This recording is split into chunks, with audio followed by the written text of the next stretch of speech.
Oke, Bismillahirrahmanirrahim. Assalamualaikum warahmatullahi wabarakatuh. Pada sesi ini saya akan membawakan presentasi tentang pengukuran teknik kelompok 7B. Next. Sebelumnya, izinkan kami untuk memperkenalkan diri. Kami dari kelompok 7B. Yang pertama ada Alfat Farisi Kusuma Amanta, kemudian saya sendiri, Iskandar Chandra, kemudian ada Syarif Abdurrazak, Tegar Aryo Seno, dan yang terakhir Yokanan Gustino Jentu dengan nim-nim terlampir. Next. Pada hari ini, sesi ini, kami akan membahas tentang materi pengukuran teknik dan data akuisisi, yang mana terbagi menjadi 3 subbab. Yang pertama ada sifat-sifat pengukuran, yang secara umum sifatnya general, kemudian ada dimensi, dan yang terakhir yaitu satuan pengukuran atau disebut dengan units. Next. Izinkan untuk pertama kali saya, Rizky Chandra dan Yokanan Gustino Jentu untuk mempresentasikan tentang the generalized measurement atau pengukuran secara umum. Next. Nah, sebelum kita melangkah lebih lanjut atau melangkah lebih dalam masuk dalam materi, kita harus tahu dulu ada beberapa hal istilah yang harus kita ketahui dalam pengukuran. Yang pertama ada readability. Apa itu readability? Secara garis besar artinya adalah keterbacaan. Jadi kalau di pengukuran kita mengenal istilah ini indicates atau menunjukkan adanya kedekatan dengan mana skala instrumen tersebut atau alat tersebut dapat dibaca oleh kita sebagai manusia. Kemudian ada lagi yang namanya the least count. Jadi the least count itu secara garis besarnya adalah hitungan terakhir. Nah, maksudnya hitungan terakhir itu apa? Jadi istilah ini menunjukkan atas adanya selisih terkecil ya antara dua indikasi yang tentunya jelas berbeda, yang syaratnya adalah dapat dideteksi pada skala instrumen. Nah, jika kita melangkah lebih lanjut, ternyata readability dan the least count ini ada beberapa faktor yang mempengaruhi seperti panjang skala, kemudian jarak kelulusan, ukuran, kemudian ada ukuran penunjuk dan efek paralaks. Jadi apa maksud efek paralaks? Jadi kalau secara bahasa Indonesia, jadi paralaks itu merupakan perubahan semu pada arah suatu benda yang sebabnya oleh perubahan letak sang pemandang atau kita sebagai subjek. Next. Nah, ada lagi teman-teman, yaitu the sensitivity of an instrument. Jadi ini adalah sensitivitas pada sebuah alat instrumen. Nah, apa pengertiannya? Jadi istilah ini menunjukkan adanya sebuah rasio gerakan linear atau gerakan yang lurus, yang searah, sebagai bentuk penunjuk pada instrumen analog dengan perubahan variabel terukur yang menyebabkan adanya gerakan. Nah, untuk pembacaan instrumen digital, istilah sensitivitas tidak memiliki arti yang sama. Jadi, instrumen itu terbagi menjadi dua, teman-teman. Ada yang pertama, ada yang analog, kemudian ada yang digital. Kemudian, kita melangkah untuk pembacaan instrumen digital, istilah sensitivitas tidak memiliki arti yang sama. Apa maksudnya? Karena tentu saja ya, ada perbedaan faktor antara dua hal tersebut ya. Kalau instrumen analog itu sifatnya masih manual, artinya masih dikendalikan oleh manusia secara utuh. Kemudian kalau instrumen digital itu lebih ke arah kontemporer atau canggih, dan mungkin kalau kita sebagai makhluk modern cukup dengan menekan tombol yang ada di instrumen tersebut. Next. Kemudian kita juga akan membahas teman-teman tentang histeresis. Jadi apa itu histeresis? Jadi histeresis adalah sebuah ketergantungan akan sebuah sistem yang tidak hanya pada keadaan atau situasi yang sekarang, tetapi juga bergantung pada keadaannya di masa lalu. Nah, di samping ini ada gambar grafik histeresis, ya, diambil dari Ensiklopedia Britannica. Nah, kalau kita simpulkan teman-teman, jadi dari grafik tersebut ada perbedaan pembacaan yang bergantung pada apakah nilai besaran yang diukur didekati dari atas atau dari bawah. Nah, sehingga dari sini ini akan menyebabkan ini semua ini akan terjadi karena hasil dari gesekan mekanik, efek magnetik, deformasi elastis, atau efek thermal. Jadi di dalam implikasi atau aplikasinya di dunia teknik mesin, nah salah satu faktor histeresis ini terjadi mungkin karena hasil dari gesekan mekanik, kemudian efek magnetik atau deformasi elastis, atau juga bisa juga efek thermal. Next. Nah, kita belajar lagi teman-teman tentang akurasi. Jadi apa itu akurasi? Jadi akurasi itu kaitannya dengan penyimpangan pembacaan instrumen dari nilai yang diketahui. Nah, penyimpangan itu disebut sebagai suatu kesalahan. Jadi akurasi ini yang akan menjadikan sebuah alat instrumen itu dapat diyakini menjadi sesuatu alat ukur yang benar-benar sah untuk dipakai di saat ini. Next. Nah, dari sebelumnya ada tentang kita akan melanjut ke kalibrasi. Jadi kalibrasi itu ada kaitannya dengan akurasi. Jadi untuk menentukan sebuah keakuratan atau akurasi sebuah alat instrumen, tentunya kita harus melakukan yang namanya kalibrasi. Jadi apa itu kalibrasi? Kalibrasi adalah suatu proses pemeriksaan alat ukur yang caranya adalah simple, yaitu melakukan comparing atau membandingkan. Jadi kalibrasi akan memberikan kesempatan untuk memeriksa instrumen terhadap standar yang diketahui dan selanjutnya digunakan untuk mengurangi kesalahan dalam akurasi. Nah, prosedur kalibrasi terdiri atas 3 ya teman-teman. Yang pertama itu berdasarkan pada standar primer, kemudian atau standar utama ya, tingkat level 1, standar sekunder, tingkat level 2, dan sumber input yang diketahui. Nah, jadi kalibrasi juga secara tegas menetapkan keakuratan sebuah instrumen. Jadi kalibrasi dan akurasi itu adalah dua hal yang sangat-sangat berkaitan. Next. Nah, dari akurasi kemudian kalibrasi akhirnya tercipta yang namanya standarisasi. Nah, apa itu standarisasi? Standarisasi adalah konsep pengukuran agar pengukuran tersebut selalu konsisten ya, dimanapun dan kapanpun. Nah, teman-teman banyak banget bentuk-bentuk standarisasi, mulai dari ada metrik yang dari Amerika, kemudian Inggris juga ada, dan untuk menyatukan persamaan atau standarisasi dalam pengukuran, itu kita berpatokan pada metrik internasional. Contohnya ada meter yang sekarang yaitu didasarkan pada jarak yang ditempuh dalam perjalanan cahaya di ruang hampa. Kemudian kilogram yang sekarang didefinisikan sebagai masa platinum iridium, dan waktu yang saat ini didefinisikan untuk durasi selama 9 miliar kali periode radiasi, dan tentunya masih banyak lagi. Kemudian kita sekarang menjurus ke materi yang lebih dalam atau lebih deep, yaitu the generalized measurement system, atau membahas tentang sistem pengukuran secara umum. Jadi ada 3 ya teman-teman. Yang pertama ada detektor transducer stage. Jadi ini tahap-tahap dalam melakukan sistem pengukuran secara umum. Yang pertama ada tahap detektor, mendeteksi.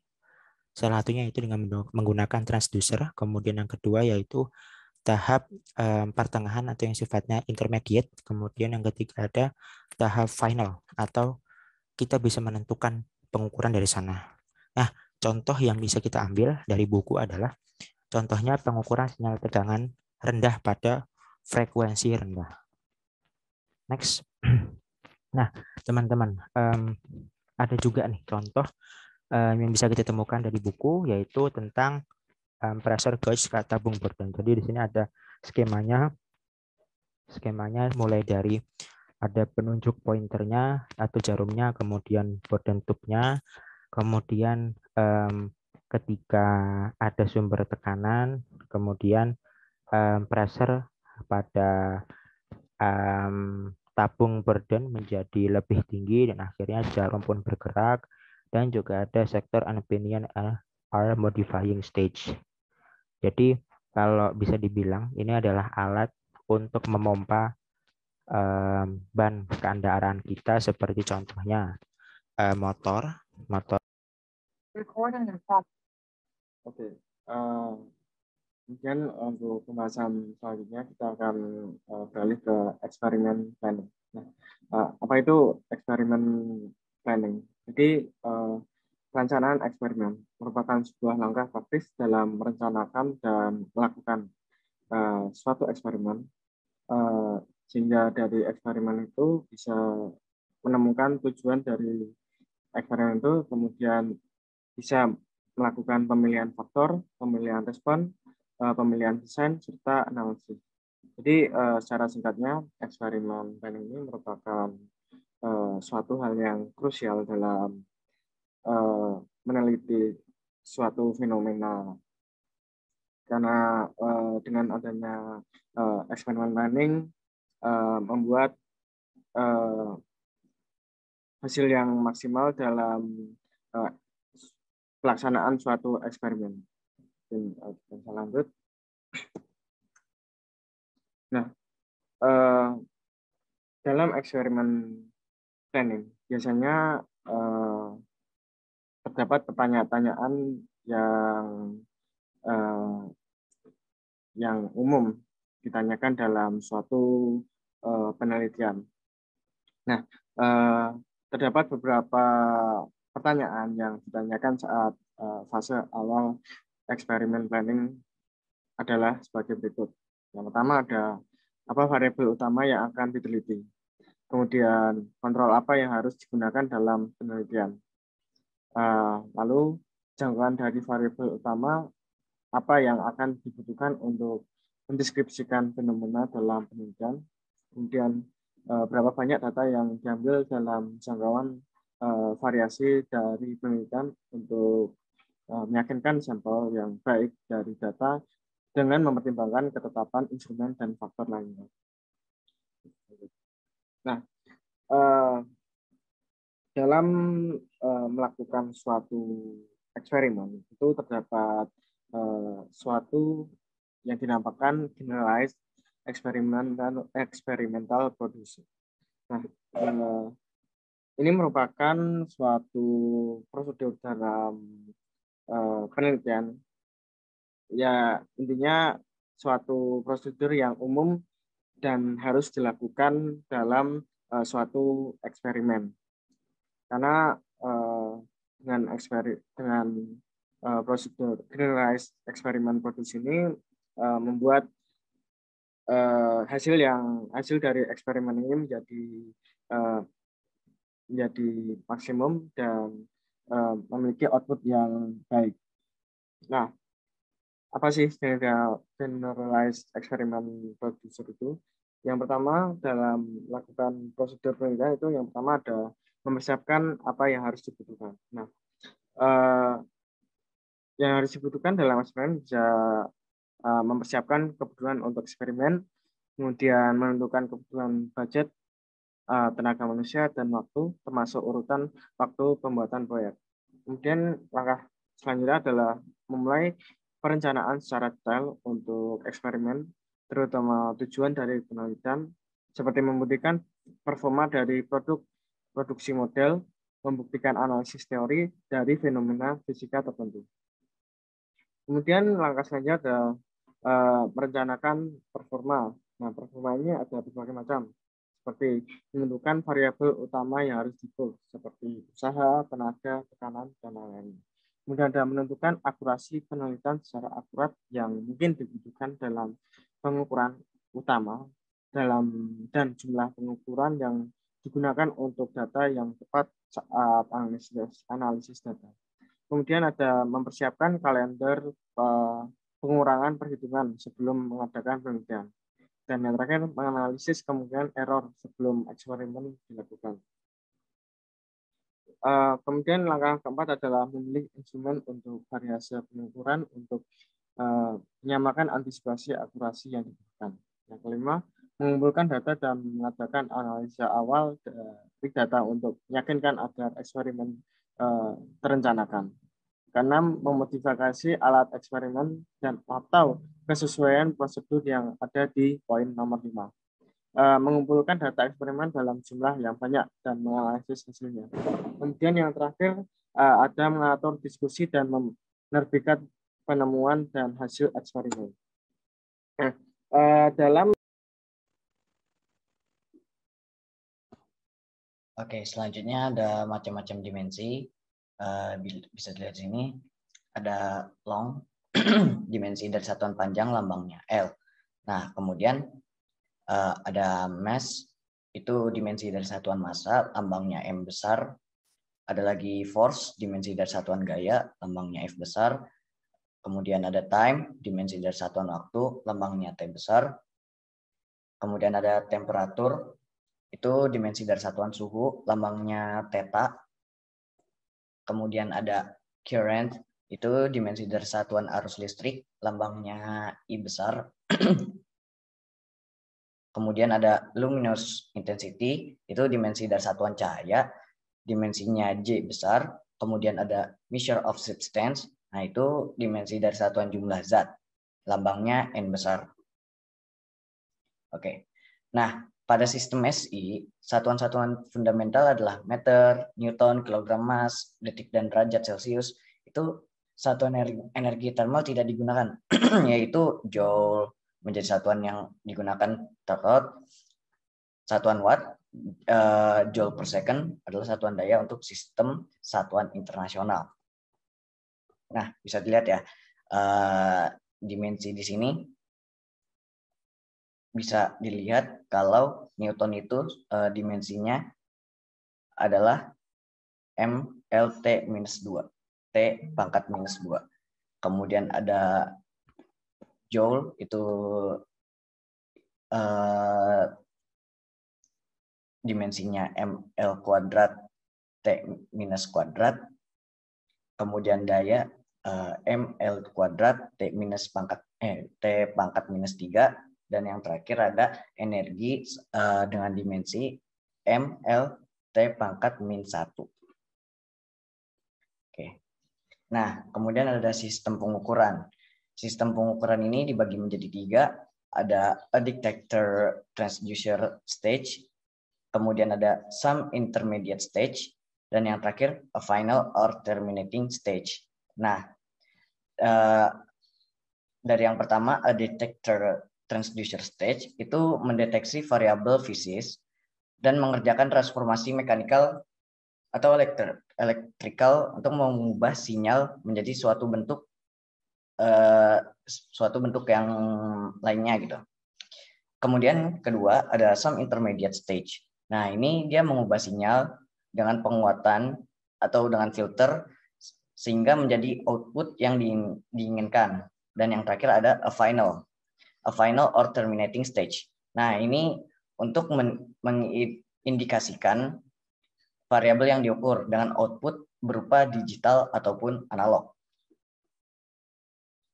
Nah, walaupun kebanyakan menggunakan satuan internasional, tetapi praktikan teknik biasanya menggunakan satuan Inggris juga. Nah, makanya buku-buku teknik itu nulis satuan internasional sama satuan Inggris. Oke, lanjut. Ya, terima kasih atas penjelasan sebelumnya. Nah, sekarang masuk ke materi kedua, yaitu dimensi dan unit, di mana dimensi dan unit ini disusun oleh Syarif Abdul Razak dan saya sendiri, Tegar Arjoseno. Nah, sebelum mengetahui lebih lanjut tentang dimensi, alangkah lebih baik jika kita mengetahui tentang standar utama terlebih dahulu. Nah, standar utama ini apa sih? Standar utama merupakan hal yang penting karena nilai yang diberikan pada unit berbeda-beda. Fitur yang paling dicari di standar apapun harus terdapat ketersediaan global, hal yang dapat diuji secara terus-menerus, dan stabil dengan sensitivitas yang minimal pada sumber lingkungan eksternal. Nah, ketiga fitur ini merupakan hal yang paling penting sebagai standar utama. Jadi standar utama harus memiliki ketiga fitur ini, di mana ketersediaan secara global. Jadi secara global itu memiliki standar utama ini dan dapat digunakan di mana saja.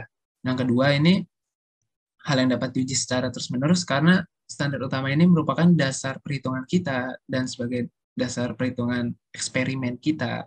Nah, ini tuh penting kan. Makanya oleh karena itu standar utama ini harus dapat diuji secara terus-menerus. Nah, yang ketiga, standar utama ini harus stabil dengan sensitivitas yang minimal pada sumber lingkungan eksternal. Jadi nilai dari standar utama ini karena sebagai dasar perhitungan kita dalam melakukan sebuah eksperimen, standar utama ini harus stabil dan tidak fluktuatif atau berubah-ubah.